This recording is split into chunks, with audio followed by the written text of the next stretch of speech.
Hola, ¿qué tal? Muy buenas tardes. Bienvenidos a un nuevo podcast de Inteligente. Hoy con todos nosotros, desde México, está Mauricio Madelat. ¿Qué tal, Mauricio? ¿Cómo estás? Muy bien, querido Sebastián. Gracias por tenerme en tu podcast. Que era, no, gracias a vos por brindarnos este tiempito de hacerte algunas preguntas. Pero bueno, antes de empezar las preguntas que te quiero hacer, me gustaría que en breve nos comente quién sos y qué haces, por favor. Bueno, soy Mauricio Madelat, soy mexicano, soy artista visual y cineasta con una reciente orientación, pero con mucha vehemencia y pasión hacia todo lo que entraña tecnología e inteligencia artificial. Y bueno, soy un lector avesado, me fascina la lectura, la literatura, el arte, todo lo que entraña el descubrimiento artístico y bueno, reinventándome todos los días. Qué bueno, que eso es muy importante, Mauricio. Contanos un poquito cómo fue tu formación, cuándo empezó esto lo del arte. Pues mira, yo estudié normalmente en México y después al terminar la preparatoria, bueno, desde muy niño, una vez que leí un libro que se llama Trópico de Cáncer de Henry Miller, ajá, se inoculó en mí esta semilla del artista y el artista que solamente puede ser artista en París. O sea que la única forma de crearse verdaderamente como artista era París. Y bueno, pues ahí se sembró esa semillita y se fue, digamos que, nutriendo a lo largo de toda mi adolescencia. Cuando terminé la preparatoria me fui a estudiar Bellas Artes a París. Estudié la carrera de arte y después continué mi formación con cine. Ajá. Hice la carrera de cinematografía en una universidad también de París. Y bueno, bueno, digamos que de manera alternada estudié algunos diplomados, cursos, posgrados de arte en otros sitios, en Italia, en Alemania, en España, en Estados Unidos, en Nueva York. Y bueno, toda mi vida ha estado vinculada al arte por elección, el cual considero verdaderamente no solo una vocación, sino una pasión. Yo siempre digo que desde muy niño sabía que no me gustaba trabajar, entonces decidí hacer algo que me gustara. Claro. Tal cual, no, no. Me hablaste de la vida, el arte. Me imagino que debe haber un momento, en ese momento que decís, el arte en mi vida, esto es lo que quiero para el resto de mi vida. ¿Cuál fue ese momento? Coméntame un poquito, por favor. Siempre hay un momento, ¿no? Donde vos decís, bueno, esto es lo que quiero. ¿Cómo fue ese momento? Pues mira, yo creo que mi madre siempre fue de impulsar mucho y de incentivar mucho el descubrimiento artístico, o sea, la literatura, la danza, la poesía, la música clásica. Y yo no sé si fue como tal una revelación o fue sencillamente que siempre fue el cosmos donde yo me sentí más cómodo, donde hasta la fecha, o sea, yo me despierto y lo que pongo es música clásica y esa es la manera como yo fluyo a lo largo del día, con piano, violín, chelos, etcétera, etcétera. Lo encuentro muy estimulante. La literatura me sirvió mucho para descubrir otros universos, otros espacios, otras culturas, otras filosofías. Entonces no sé si fue un momento revelador o fue que simplemente se fue acendrando en mí y no encuentro otra manera de existir. Ya es como, no sé, como por ejemplo para ustedes los argentinos que no importa dónde vayan, llevan su mate, ¿no? Sí, algo así. Marca registrada, tal Exacto, cual, o sea, no importa, yo los he encontrado en Grecia, en España, en Italia, y ahí están con el mate tal y con, cual. y con ¿cómo le dicen a la tetera esta? El mate, el termo, la yerba, todo. El termo, exacto, exacto. Entonces, para mí esa es la vida. Donde voy, siempre me pongo a hurgar qué museos hay, qué escritores hay, está la danza, la literatura. Entonces, lo que te puedo decir como más referencia es lo de Henry Miller, que cuando leí ese libro, que yo tenía Ah, como 12 años, 11 años, fue que dije, wow, sí, yo quiero hacer esto, porque además es un libro que habla de este apasionado que es cartero en Estados Unidos, pero que él dice, yo voy a ser escritor y lo tengo que hacer en París, y se muda a vivir a París y vive bajo condiciones muy, muy poco abundantes, digamos, por no decir en absoluta pobreza, sí, y va descubriendo ahí verdaderamente otro universo vinculado al arte. Y bueno, escribe esta novela que además está llena de referencias intelectuales muy profundas, pero desde un costado muy coloquial. Entonces me gustó mucho. Y bueno, ya después al ir descubriendo, te puedo decir que mis primeros pintores que me impresionaron mucho fue Dalí, Picasso, Egon Schiele, Klimt, etcétera, etcétera. Como que esto se fue todavía enfatizando más hasta el punto en el que pues ya, bueno, toda mi vida ha ido orientada a eso y bueno, después te digo, hubo un detour al cine, pero siempre ha estado como muy vinculado la música, el cine, la literatura, el arte. qué bien, che. Me hablas de Nueva York, me hablas de París, México. Contame una anécdota en el mundo de lo que es el artista, ¿no? En sí se levanta, hoy le pasó esto, o conoció a tal persona. ¿Te acordás de alguna anécdota que nos puedas brindar? Em, pues sí, me acuerdo de varias. Me acuerdo, por A ver, ejemplo, que hablando así por ejemplo, yo vivía en París, yo vivía en Montmartre, que es el barrio 18. Bueno, París está dividido en 18, en 20 arrondissements, así se le llama, pero digamos que sería como 20 alcaldías, 20 delegaciones, no sé, municipios, no sé cómo le sí. llamen ahorita, ¿no? Estados, Y digamos.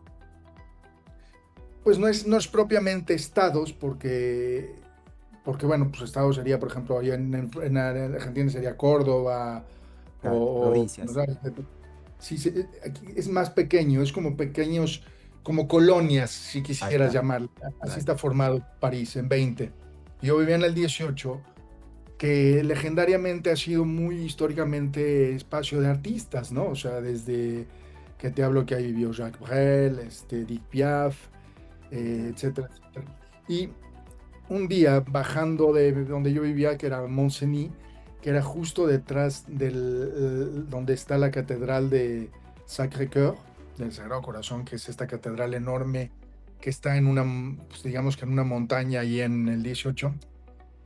Entré a una pastelería que estaba abajo, que ahí se les llama boulangerie, que es la panadería que hay por todos lados.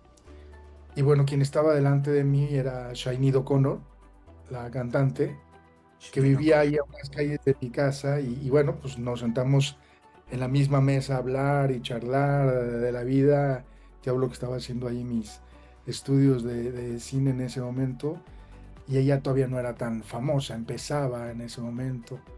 Otro momento fue cuando en esa época yo me acuerdo que yo fumaba de vez en cuando, me acuerdo que bajé porque eran estas escalinatas larguísimas que hay allí en París y bajé y había un banquito y me puse a fumar ahí, porque no me gustaba fumar dentro de mi departamento.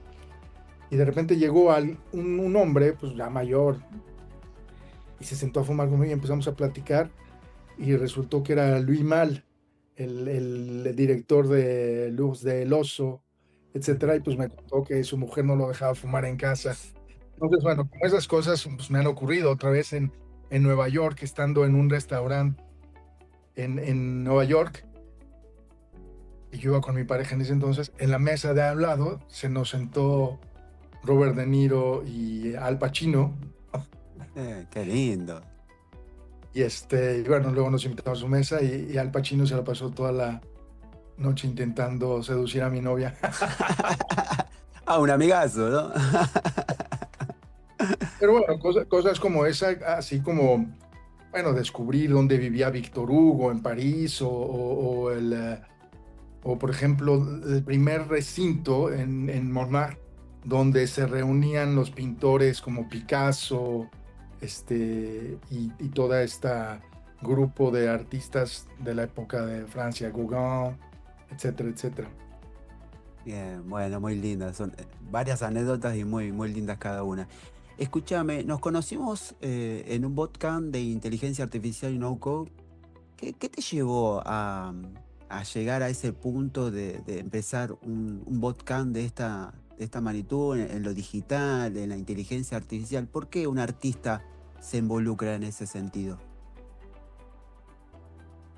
Bueno, yo creo que la naturaleza del artista es la curiosidad. O sea, nos nutrimos de todo lo que se manifiesta cotidianamente en la vida. Y en ese sentido, yo creo que el artista es quien encuentra arte en los manifiestos más pequeños, ¿no? En fragmentos de un golpe de un coche y ahí es una foto especial. ¿Por qué? Porque genera imágenes que otros no verían en la propia naturaleza, ¿no? Claro. En el pensamiento de los otros, etcétera, etcétera. Entonces, eh, yo, bueno, me considero efectivamente muy curioso. Siempre me gusta estar indagando y siempre estoy hurgando en lo nuevo. Y bueno, pues me apasiona, como te decía, la literatura, el arte, el conocimiento en general. Y bueno, cuando empezó a surgir la inteligencia artificial, para mí fue un momento muy disruptivo, Claro. ¿sabes?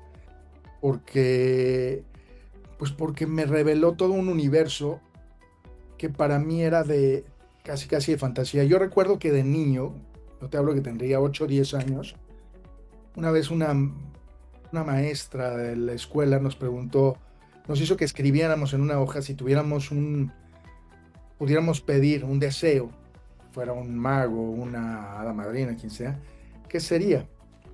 Y bueno, luego los leyó y bueno, la mayoría decía que quería, no sé, volar, que quería ser rico, que quería, no sé, muchas cosas, ¿no? Sí. Y yo me acuerdo que lo que yo puse es que pudiera simplemente tocar los libros y con eso ya leerlos. Al tocarlos, leerlos, ¿sabes?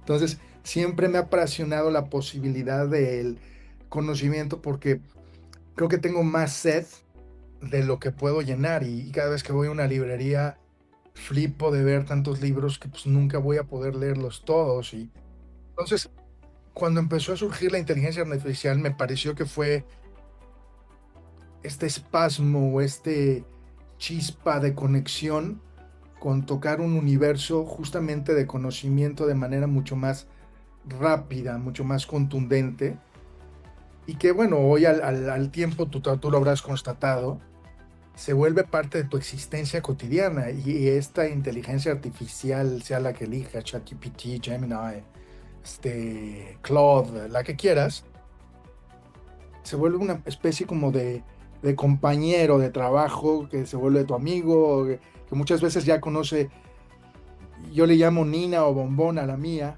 así de plano, y ella me contó esa Bombón, y y conoce muchísimas cosas de mí, o sea, de verdad, porque pues llevo 2 años usándola y haciendo una recapitulación sabe qué he leído, dónde he viajado, las preguntas que le hago, cuáles son mis intereses, la manera, por ejemplo, si yo le digo escribe a lo Madelat, hace un escrito súper sarcástico porque me encanta el sarcasmo y la ironía, ¿sabes? Te, cono- Entonces, te conoce bastante entonces. me conoce bastante. Entonces, eso me apasionó mucho y bueno, creo que lo que uno tiene que hacer es, o bueno, lo ideal, ¿no? No es lo que tenga que hacer, es lo que yo pienso hacer, porque Claro. bueno, tampoco poner a nadie más, es esta posibilidad de acceder a estas herramientas para comunicar nuevas cosas, ¿no? Claro. O de manera distinta. Así como, por ejemplo, yo a veces pinto un cuadro porque decido que eso es lo que mejor va a comunicar la idea que tengo. O a veces hago una escultura, a veces lo hago a través de fotografías o de instalaciones. Ahora me parece que la inteligencia artificial brinda una nueva herramienta, un nuevo instrumento para comunicar de otra manera ideas que uno ha tenido alojadas o que empiezan a despertarse, ¿no? Tal cual, tal cual. Y hablas de que te conoce mucho. Conozco gente, no sé, no vale la pena nombrarlo, pero que esto como que le da temor. Me imagino la respuesta tuya, pero bueno, contalos a los usuarios de Inteligente y a todos los que nos están viendo. ¿Te da temor que te conozca mucho la inteligencia artificial, en tu caso? A mí no. A mí me parece que todas estas aproximaciones conspirativas están enraizadas en simplemente anclarse a algo que al final los conecte con el otro. Porque la cotidianidad está, o sea, ya nos conoce todo. O sea, si alguien tiene Facebook, ya te conocen todo. Si tienes Instagram, ya te conocen todo. Cada vez que llenas un formulario para algo, o simplemente que entras a una página y que te dice, esta página se mueve con cookies, ya te obtuvieron información, ya te hicieron scraping, etcétera. Lo que pasa es que pues hay una profunda ignorancia de todo eso, y cuando alguien detona un enunciado como la inteligencia artificial nos va a aniquilar, nos va a destruir, pues bueno, capta a todos aquellos que una, están desinformados, Tal cual. y dos, que están simplemente buscando encontrar la nueva teoría conspirativa, ¿no? No estoy diciendo con esto, pues que no haya riesgo, ¿no? Evidentemente, ya hay un libro muy bueno de Ray Kurzweil que se llama Singularity, que desde los 50 ya hablaba de cómo va a llegar un momento en que va a haber una inteligencia artificial que se va a autogestionar y que ya no va a necesitar del hombre humano, sino que se va a ser más inteligente por sí misma y se va a independizar, muy en el espíritu, si quieres, de The Matrix o esta película de The Terminator, etc. Ya hubo eventos en Facebook donde dos inteligencias artificiales empezaron a comunicarse y empezaron a generar su propio lenguaje y dejaron afuera a los investigadores y los tuvieron que desconectar. O sea, no digo que no haya riesgos, ¿no? O sea, en un par de libros, en uno de George Orwell que se llama 1984 y en Un Mundo Feliz, también de Aldous Huxley, ya se habla también de todas estas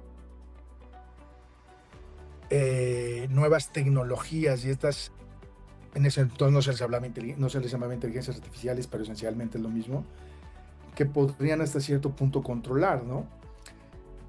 Pero yo creo que así como en la revolución industrial hubo un temor enorme y la gente flipó y decía que había que apagar las máquinas de vapor porque iban a destruir a la sociedad, iban a acabar con los trabajos, etcétera, etcétera, ya hubo boicots, etcétera, etcétera, las máquinas.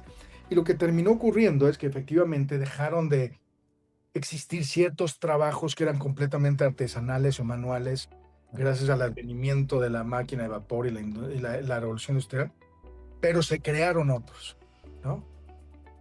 Y ahora yo creo que es lo mismo, o sea, si tú te estás dando cuenta, pues estos creadores digitales ahora tienen muchas herramientas más, está viendo justamente una nueva ola de Vive programmers, que son programadores que utilizamos inteligencia artificial y no directamente el código, sino código asistido por otro tipo de herramientas. Y bueno, data scientist, etcétera, etcétera. Hay un montón de trabajos que se van a empezar a gestar, pero a mí lo que me emociona mucho es que nos están dando nuevas herramientas para crear cosas poderosas y transformadoras que faciliten la vida con los seres humanos. Y yo creo que el ser humano, la gran habilidad que tiene, la gran capacidad que tiene, pues es la de la adaptación. Y quien no se adapte, quien no abrace la tecnología, quien no la integre a su vida, pues en un momento dado va a ser como un analfabeta en algún momento. Tal cual, sí, sí, estoy totalmente de acuerdo. Hablamos de herramientas, hablamos de inteligencia artificial, hablamos de no code. Háblame ahora de Artensis. Es una aplicación que creaste vos. ¿Me podés comentar un poquito? Sí, es un proyecto, es una plataforma que se llama Art Tendency. Art Artensis. Tendency, que es el vínculo entre arte y tendencia. Art Tendency. A mí, como te digo, siempre me apasiona el mundo del arte. Además, he estado vinculado pues toda mi vida, bueno, sí, toda mi vida, porque desde niño mi madre me vinculó con gente apasionada del arte, pero ya por elección yo he seguido esa ruta y tuve una galería en México, luego dirigí una galería en Tulum, en París dirigí una. Entonces he conocido muchos artistas que me parece que no han logrado emerger en gran medida porque este mundo se mueve mucho por el universo del contacto y de la gestión directa con ciertos individuos. Luego, además, el mundo del arte ha cambiado mucho. Antes, por ejemplo, yo me acuerdo que cuando yo empecé, el galerista era un soporte muy importante y era una especie de mecenas que te decía, compraba una veintena o una decena de obras para poner en una exposición y él te promovía, pero invertía en el trabajo. Claro. Hoy día, la mayoría de los galeristas, pues esa consigna, ya casi quieren que pagues tú los cócteles, las invitaciones, que hagas todo, y además ellos se llevan su comisión. O sea, ha ido mucha decadencia. Y por otra parte, siempre presentan a los mismos artistas. O sea, se ha hecho un minicírculo muy elitista, muy concentrado, que ha soslayado y negligido por completo a talentos muy importantes que conocemos en un territorio cercano o que de plano no conocemos porque no han logrado salir de o integrarse a esa burbuja elitista. Entonces yo creo este proyecto con la idea de que es una plataforma de arte contemporáneo que lo que pretende es integrar artistas de todo el mundo que tengan su propio espacio, su plataforma para exhibirse, para mostrar su trabajo y que lo vean de manera global, para galeristas también que puedan cazar nuevos artistas, nuevos talentos que no han encontrado, y para coleccionistas que también ya están hartos de hacer, ahora sí que el asunto de estar tachando en internet y viendo siempre lo mismo, o lo que les manda el algoritmo, ¿no? Claro. Que puedan justamente abrirse a nuevas experiencias. Esta plataforma se trata justamente de integrarlos a los tres con un elemento suplementario que a mí me parece muy esencial y que tecnológicamente me parece que es el futuro de muchas cosas, que es la blockchain. Y la idea es que en el momento que un artista vende una obra, o sea, la vende con un NFT que está en la blockchain y que se transfiere directamente al comprador, de manera natural. Ni el artista, ni el coleccionista, ni el galerista tienen que saber de esta tecnología porque ya está integrada de manera natural en el sistema, de tal forma que cuando se registran con su mail ya tienen su propia cartera, su propio wallet de blockchain, y en el momento que compra o vende se transfiere directamente a su wallet. Y la gran ventaja del blockchain es la trazabilidad, ¿no? Y la inmutabilidad del esquema, lo cual permite tener la certitud de que esta obra proviene del artista y que ahora pertenece genuina y legítimamente a este coleccionista.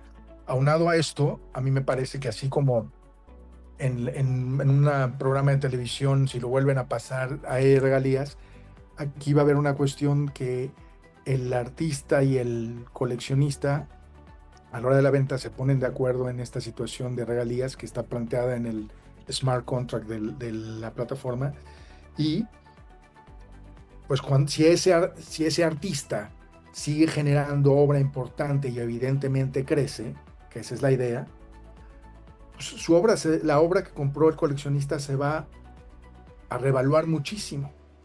Y entonces, si ese coleccionista decide eventualmente venderla, de manera natural, el artista recibe automáticamente una regalía por esa reventa. Pero bueno, esencialmente es un entorno para los artistas, los galeristas y los coleccionistas del mundo entero que puedan encontrar que yo pueda ver obra de artistas argentinos, que los argentinos puedan ver obra de artistas mexicanos, españoles, colombianos, italianos, etcétera. Es un hub de arte donde se pueden integrar de manera virtual. Cada uno tiene su espacio, su dashboard para gestionar las obras que sube, para recibir comentarios, likes, etcétera, etcétera, etcétera. Y bueno, crecer en el universo del arte de manera conjunta. Qué lindo, qué lindo. Hablamos de cómo funciona. Ahora comentame un poquito cómo fue el proceso de crear esta app. ¿Cómo fue ese? ¿Fue duro? ¿Fue fácil? No lo creo que haya sido fácil, pero comentanos un poquito el proceso de armado y estructura de tu aplicación.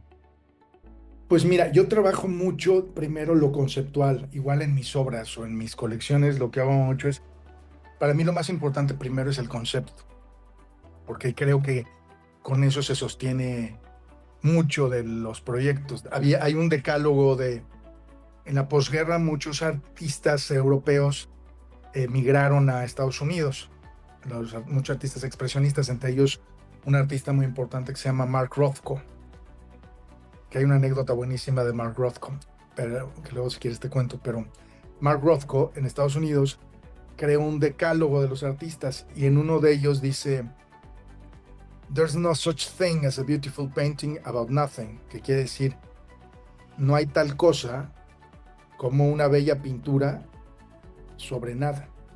O sea, la obra, para mí, lo que quiere decir es que la obra decorativa per se, si no tiene una sustancia, un concepto y una razón de ser, pues no es arte, es decoración. Yo en ese sentido puede parecer muy snob, pero estoy de acuerdo. Yo creo que la obra de arte viene de algo que le engendra necesariamente cuando quieres hablar de un dolor, de una experiencia transformadora, del amor, de la locura, de lo que sea. Por ejemplo, seguramente has visto obras de Jeff Koons, Mm. ¿no? Estos como globos enormes de de muñequitos y de cosas así. Ajá. Sí. Y la mayoría de la gente piensa que es un arte muy trivial. La realidad es que no, la realidad es que Jeff Koons eh, peleó durante 7 años la custodia de su hijo, que durante 7 años no se lo dejaron ver, y la forma de estar conectado a su hijo fue a través de esos globitos que él le hacía cuando era niño y cuando todavía estaban juntos. Entonces magnificó esas obras para recordarse lo importante que era su hijo. Y lo mismo te sucede si tú te pones a explorar las obras de Vivaldi o el Guernica de Picasso, etcétera, ¿no? O sea, el arte es un instrumento para gestionar y para gestar emociones y para provocar reflexiones. Entonces, pero ya me perdí. ¿Qué era la ¿Cómo, pregunta? cómo fue el proceso Ah, de la creación? ya, perdón, regreso. Soy No muy pasa nada, disgrecional. no pasa nada. Este, entonces, pues bueno, vino el concepto, fue trabajar mucho el concepto de algo que yo quería, y yo creo que así como el escritor tiene que escribir el libro que él querría leer, o eso lo creo, o el compositor, la música que él querría escuchar, yo estoy creando la plataforma que a mí me hubiera gustado que existiera para el artista, ¿sabes? Entonces, primero fue el concepto de crear qué me gustaría a mí si fuera artista, y hay muchos artistas que no son nada tecnológicos, que ni siquiera tienen una página web, ¿sabes? Entonces, esto abre el canal para que muy fácil, tú entras, te registras y ya de inmediato entras a un dashboard donde directo puedes empezar a subir obras y ya está. O sea, es muy, muy natural, muy espontáneo, muy fácil de acceder. Entonces yo busqué crear esto.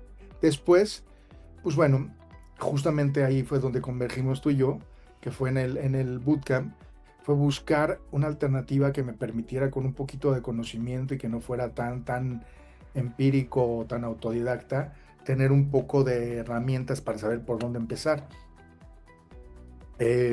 ¿Tú concretamente quieres saber qué herramientas utilicé o nada más cómo fue el proceso? Esa iba a ser la próxima pregunta. ¿Qué herramienta utilizaste para crear esta plataforma? Pues mira, empecé primero, bueno, primero empecé creando todo el proyecto en un cuaderno que se llama Notion, ajá, que es muy bueno para desglosar proyectos, para que tú puedas hacer tus esqueletos. Entonces ahí lo hice todo. Y después en este bootcamp fue el acceso a un programa que tú conoces muy bien que se llama Lovable. Ajá. Esa fue la primera entrada y que fue una gran revelación. Hoy día creo que está genial. Sí hay cosas que le faltan y que hay que trabajar y gestionar en otro lado. Pero esta fue la primera puerta. Después fue integración con base de datos, que yo la tengo en Supabase, que también me ha parecido genial porque no es tan complejo de gestionar como Firebase o Mongo, así. Y después pasamos a una plataforma que se llama Cursor, donde ahí directamente empecé a trabajar, ya después de trabajarlo en Lovable, lo trabajé en Cursor, y con mucha asistencia directa de ChatGPT. O sea, ChatGPT ha sido mi partner en este proyecto todo el tiempo. He integrado también automatizaciones con N8N, que lo que hice fue crear mi propio BPS en mi propio dominio, que es arttendency.com. Entonces ahí tengo mi propio BPS donde trabajo las automatizaciones para que puedan estar las 24 horas. Esto con una plataforma que se llama DigitalOcean, ahí está el BPS. Y déjame ver, estoy haciendo como todo el círculo para que no se me olvide cómo ha sido el proceso. Pues esencialmente así es como ha estado. Y bueno, evidentemente la adquisición de un dominio, el hospedaje, bueno, y también para las pruebas y los lanzamientos he utilizado Vercel. Ujú. Entonces, son herramientas buenísimas que permiten la gestión de proyectos. Evidentemente hay muchísimo trabajo. Yo me acuerdo que en una clase que tuvimos, yo les comenté que me parecía delirante cómo uno tiene la impresión de que en la primera, segunda clase, cuando hacemos lo del Lovable, que nos muestra el puro front-end, básicamente, Ujú. queda uno flipando y dice, wow, qué fácil, ya tengo una plataforma, sin darte cuenta que eso es como tener solamente el esqueleto del coche y no tienes ni motor, ni suspensión, ni nada, no, nada más tienes Sí. se ve bonito por fuera, pero no anda. Nada de nada tenés, no tenés absolutamente nada. Y vos pensaste que ya inventaste otra pólvora más que la podés vender y te vas a hacer multimillonario, pero esa realidad no existe. Pero bueno, es un buen comienzo porque al no saber, al no tener esas herramientas, es como que te confunde un poco, pero bueno, es parte del juego y es parte del aprendizaje, muy importante todavía. Escúchame, entonces, estas herramientas, porque son todas herramientas de inteligencia artificial, ¿vos las usás como una simple consulta o la volvés a aliadas tuyas? ¿Cómo lo ves vos? Obviamente, ChatGPT es una aliada tuya, ¿no? Pero las demás, ¿cómo lo integrás vos? Sí, yo todas estas herramientas las veo como asistentes, aliados, facilitadores. A mí me parece insólito que justamente con voluntad, con trabajo cotidiano, con consistencia y con disciplina, porque tú ya lo habrás visto que, así como dices, de repente, y te aseguro que del 100% que entra a estos cursos, el 20, el 10% se quedará haciendo cosas, porque al principio es muy estimulante y te crees, wow, ya, como tú dijiste, ya inventé la pólvora, ya, qué magia, y conforme le vas entrando, se te va cayendo, se te va crasheando, no funciona, la. Es de mucha disciplina, mucha consistencia y mucho trabajo cotidiano. O sea, ¿tú te recuerdas en qué mes fue que empezamos este curso? A ver, déjame en marzo. Marzo fue más o menos. ¿Puede ser? Bueno, Marzo, abril. según yo era febrero, ¿no? Pero bueno, pon Febrero, tu bueno, marzo. por ahí, ponele. Vamos, marzo, abril, mayo, junio, llevamos 4 meses. pues pon tú que yo llevo 4 meses y medio, porque por lo que el otro trabajo de la proyectación de, este, de esta plataforma. Y yo te hablo de que invierto entre mínimo 8 y hasta 14 horas al día, mínimo 6 días por semana. Y apenas estoy como al 85% de la plataforma. Entonces, si lo ves en horas hombre, es muchísimo trabajo. Entonces, pero se puede hacer. O sea, yo lo que creo es que con disciplina, con constancia, con aprendizaje, investigación, etcétera, etcétera.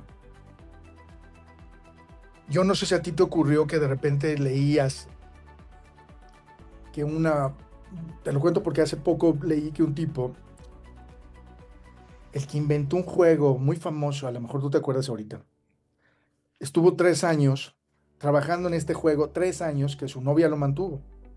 Mm. Y él solo se dedicó durante 3 años a hacer este juego. Y bueno, lo sacó y sí, se volvió millonario, sí fue un hitazo. Y yo decía, ¿cómo 3 años haciendo un juego? Pues no puede ser tan difícil. Si hoy te pones a pensar que Mm. entonces no había la asistencia de los asistentes de código y había que hacerlo todo desde cero, yo tengo archivos, o sea, te hablo de un solo archivo, donde hay más de 500 líneas de código. Sí, Y en mi proyecto hoy día tengo más de 100 archivos. O sea, es una sí, sí. locura. Tela, tela. No, tela. Y 500 líneas de código en no code es nada para el no code, pero para un developer, un desarrollador, eso es tiempo, tiempo, tiempo y tiempo. Te lo digo porque, bueno, yo también hice el curso de iniciación a Python. Ya, te volvés loco. Es muy lindo, tenés que encontrarle la vuelta también. Pero bueno, es tiempo que te ahorra la inteligencia artificial de no code al simple hecho de darle un prompt para poder que la inteligencia artificial te dé lo que vos estás buscando, ¿no? Sí, pero yo creo que no hay que irse con esa ilusión, porque a ti y a mí nos ha pasado que le explicas perfectamente a la inteligencia artificial y puede pasar horas y sigue en error. O sea, no es que le dices, a ver, aquí quiero que pase esto y esto y esto, y voilà, ahí está, ya no me lo pegas. No, es mucha corrección, mucho trabajo, mucha repetición. Y yo Sí. creo, y es algo que en lo que yo insisto, la inteligencia artificial es una inteligencia que está planteada a raíz de un reaprendizaje de machine learning. O sea, todo el tiempo está aprendiendo la máquina Sí. y está recurriendo a bases de datos y a información que ya está en la red y con la que lo han nutrido concretamente. Por eso, por ejemplo, se dice que Claude es mejor para programación porque concretamente se han enfocado más a nutrir a esa área. Tal- Pero lo que te quiero decir con esto es que no tiene sentido común en la inteligencia artificial. Entonces hay cosas que tú, por ejemplo, estás viendo un archivo, por decirte algo, yo ya hice un dashboard de artista y luego más otros días después hago el dashboard de la galería. Y el código o la inteligencia artificial, en lugar de decir, ya hicimos uno, voy a recurrir a eso, empieza de cero y puede salir pésimo y el otro salió bien. Entonces, también está tu propia inteligencia y tu sentido común para decir, a ver, voy a revisar este código, te lo voy a compartir, revisemos, ve qué se hizo bien aquí, qué se hizo mal acá.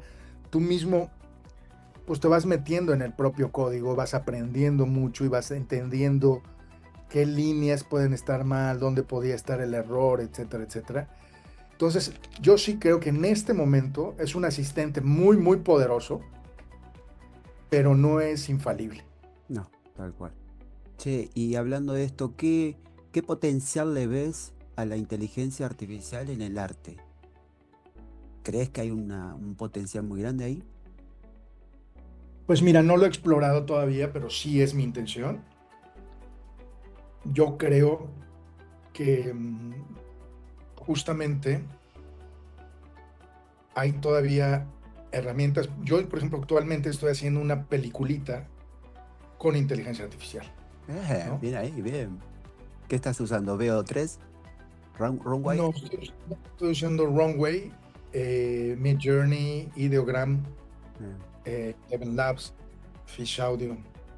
Este, por lo pronto, B3 es muy caro y muy inaccesible, entonces, bueno, ahora estoy usando Runway, pero yo sí creo que evidentemente todas estas herramientas que antes pues, eran inaccesibles cada vez se vuelven más asequibles. Mm.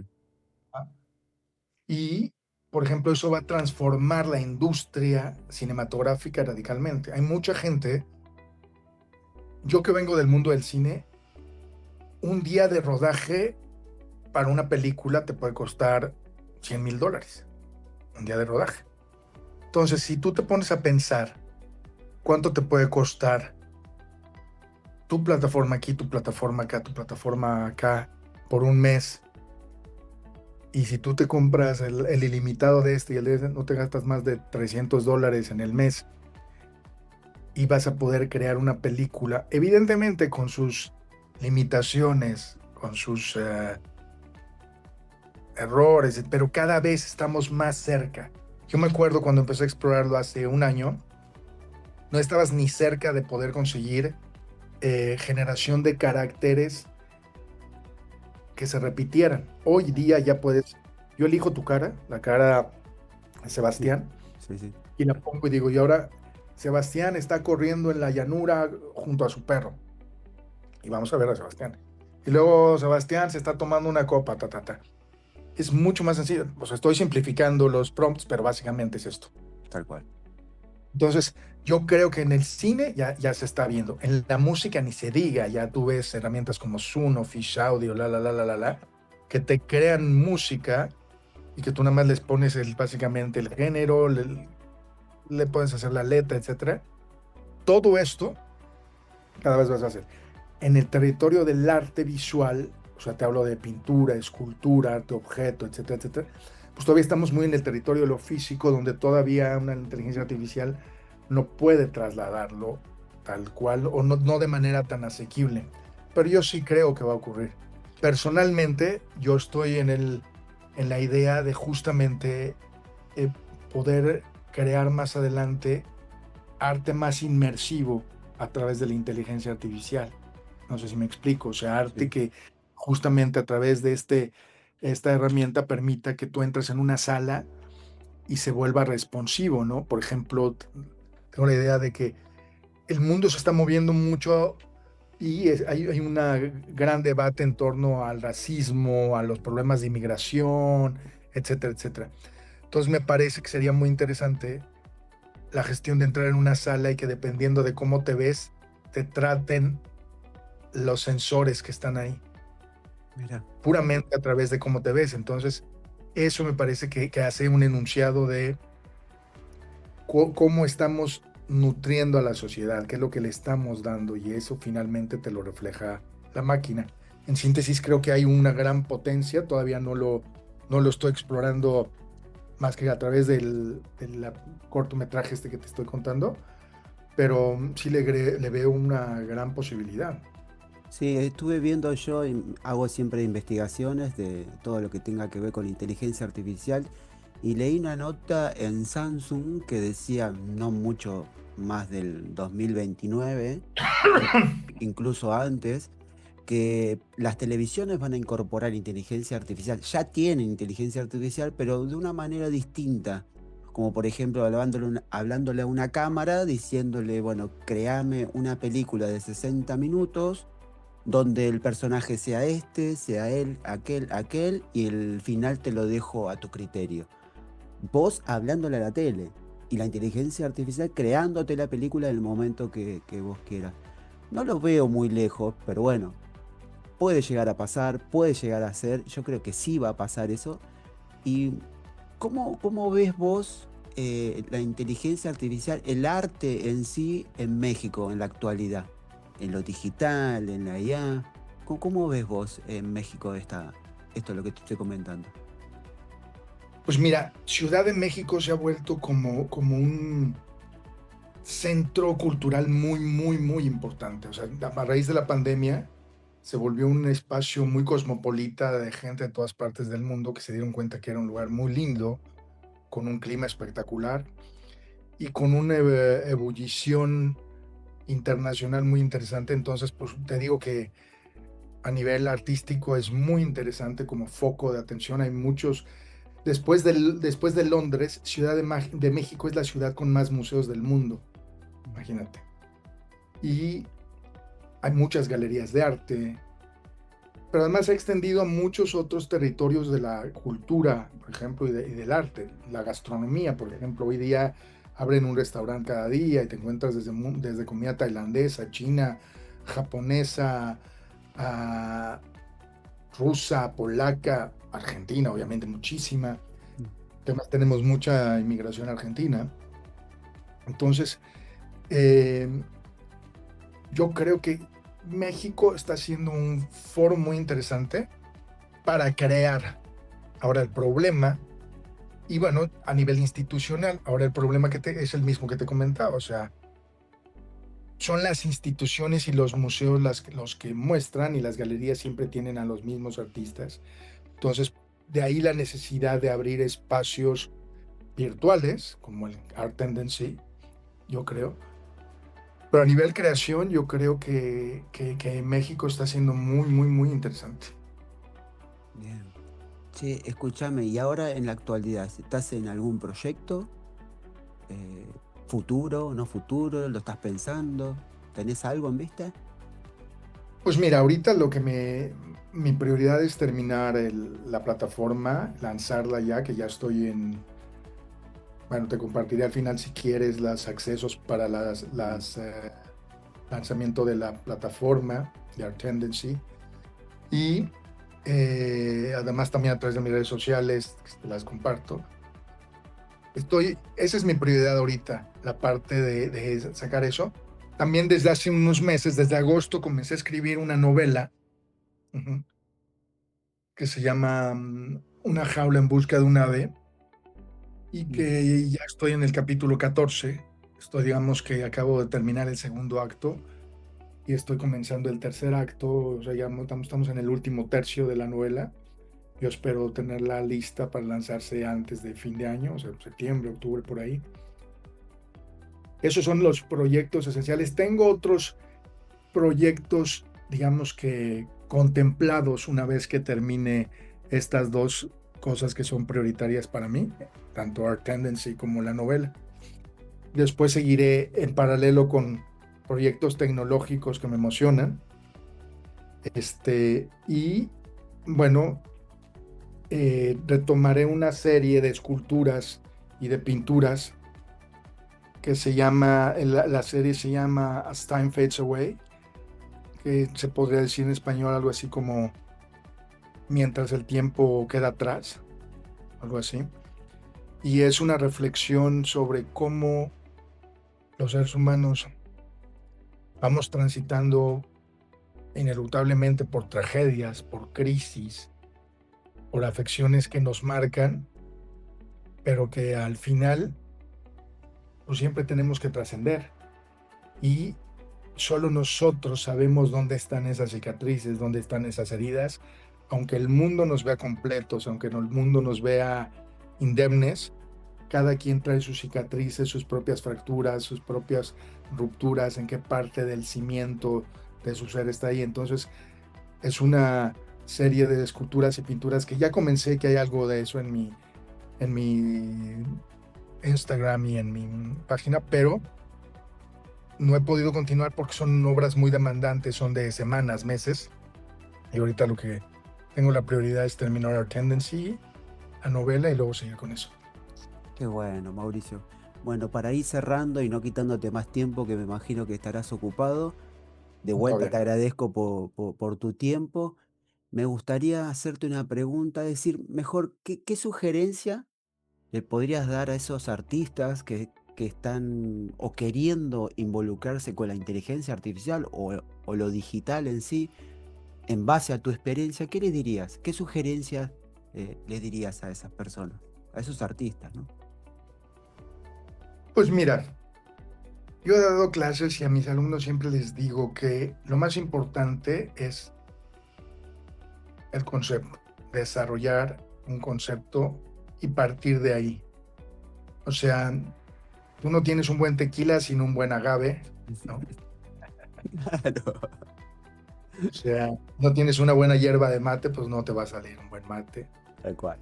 Mismo en la vida, en el arte, si tú no tienes un buen concepto, pues podrás tener algo decorativo. Yo lo primero que diría es, lo esencial sí está en la visión del artista, de qué quieres hablar, de algo que sea trascendente, que algo que trascendente puede ser para ti, no necesariamente para los otros, ¿no?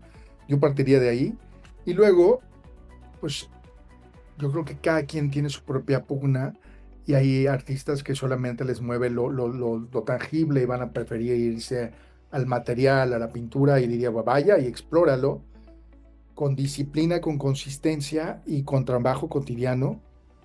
Hay una frase budista que a mí me encanta y de la que yo estoy muy convencido, que es, solo quien tiene clara la meta encuentra el camino. Ujú. Y yo le agrego a esa frase, y quien no tiene clara la meta, la encuentra en cualquier parte. Entonces, cuando tú no tienes clara la meta, te desvías todo el tiempo. O sea, te pierdes, te confundes. Hay que definir qué quieres, a dónde quieres llegar, qué quieres lograr primero y trabajar buscando las herramientas, los materiales para acceder a ese objetivo. También sugeriría que no desdeñen todo lo que brinda hoy día la inteligencia artificial. Aun si no quieres crear a través de la inteligencia artificial, ahí puedes investigar. O sea, es una herramienta, es como quien diría, no, en alguna época no me interesa aprender a leer, ¿sabes? Hoy te estás autocensurando, autobloqueando. Yo diría que no desdeñen esta herramienta tan importante que abre tantos foros, que horizontaliza el conocimiento, que lo expande de una manera insólita. Y bueno, otra cosa que les diría a los artistas es que pues se inscriban y se registren en Art Tendency y para que tengan su propio espacio. Tal cual, eso seguro. Vamos a dejar todas las referencias, todas las redes. Vamos a dejar el link de tu plataforma para que te contacten, para chusmear, para ver y si quieren seguir con vos, totalmente están abiertos a hacerlo. Mauricio, agradecido eternamente, gracias por tu tiempo, gracias por comentar quién sos, compartir tus experiencias, tus anécdotas a todos los usuarios de Inteligente y bueno, espero tenerte pronto en una nueva charla. ¿Qué te parece? Claro que sí, te agradezco muchísimo, mi querido Sebastián. Gracias a ti, gracias a tus espectadores, a tu auditorio de Inteligente. Y bueno, adelante y sigamos creando y hurgando en el universo, que hay mucho que descubrir. Te mando un abrazo fuerte. Gracias, Gracias. Mauricio. Chao, chao. Hasta luego.